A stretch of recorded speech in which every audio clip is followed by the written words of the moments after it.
Natakot talaga ako nung pinag-uusapan yung ganyan, yung papuntang impyerno ang tao pag hindi kumilala sa Diyos, sa ating Panginoong Diyos. Talagang pinag-igihan ko, naging seryoso ko sa buhay at talaga naman pinipilit kong maabot na makilala ang Diyos lubusan. Kasi kung tutuusin, malupit nga sa akin si Lord noon kasi nung bagong Kristiyano ako pa talaga naghahanap, nagsasaliksik sa Kanya, parang hindi ko ba siya nararamdaman. Oo, may mga maliliit pa yung mga anak ko, isa, dalawa, ganyan, kakaroon ng problema. Parang ba, hindi ko ramdam ang Diyos noon. Ang ginagawa ko naman, ano, panay pa rin ang basa ko at saka nag-a-attend ako ng fellowship kasi sabi ganun na huwag daw pabayaan ang gawain ng Panginoon, gumalon ang gawain ng Panginoon para sa ganun tayo lumago at tayo ay maging kalugod-lugod sa Diyos hanggang wakas ba pag tayo nakaka-attend ng gawain ng Diyos. Kaya ginawa ko yun kasi kahit bagong Kristiyano lang ako noon, talagang yung salita ng Diyos ay pinamumuhay ko na, pinangahawakan ko na. Sinusundan ko na talaga ang salita ng Diyos kasi para bang doon ako nagkakaroon ng pag-asa at kaalaman o katotohanan na nalaman ko sa pamagitan ng pagbabasa ng Biblia. At talaga naman ito'y pinanghahawakan ko. Talaga naman pag mali, nalaman ko mali pala yung ganitong ugali ko, pananalita ko, o iniisip ko.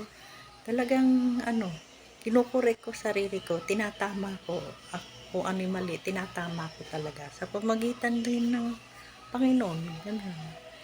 Dahil ang totoo naman talaga ang Diyos ang magbabago sa tao. Hinihipon niya ito para magbago. Tulad ko, hinihipon niya ako para unti-unti niya akong mabago.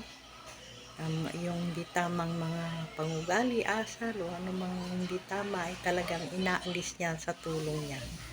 Diba? Kaya niya tayong baguhin na kasi ng Diyos At saka talagang lumapit talaga ako sa Diyos noon kahit hindi ko siya nararamdaman noon. Talagang kung para bang kumakapit ako sa Kanya, hindi ako lumalayo, lagi ko siyang hinahanap. Nasa Bible naman yun, di ba? Habang may pagkakataon at may pwede pang hanapin ang Diyos, hanapin mo na, ganun ba? Talagang ginawa ko yun.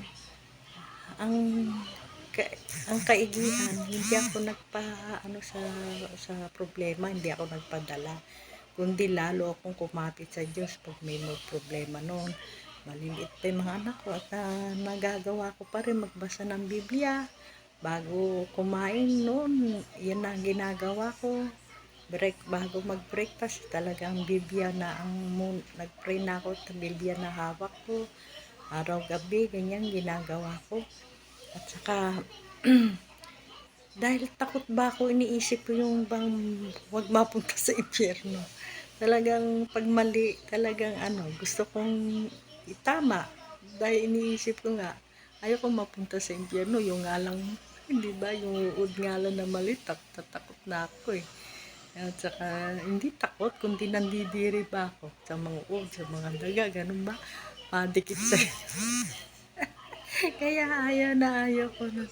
Kaya yung biro ko nga sa anak ko takot ka sa ipis. Hindi, o pala ka. Pag sa impyerno, hindi lang pala ka at ipis. Nanakot ko ba yun na ayun, takot ko rin pinananakot ko rin sa kanila. Totoo naman yun.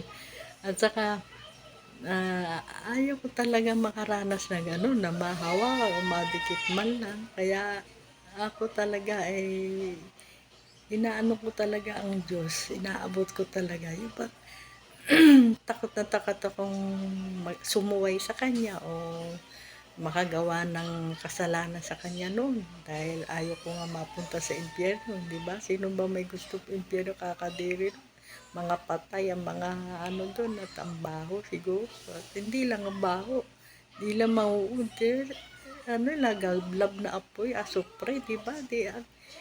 Ang kahirap nun, wala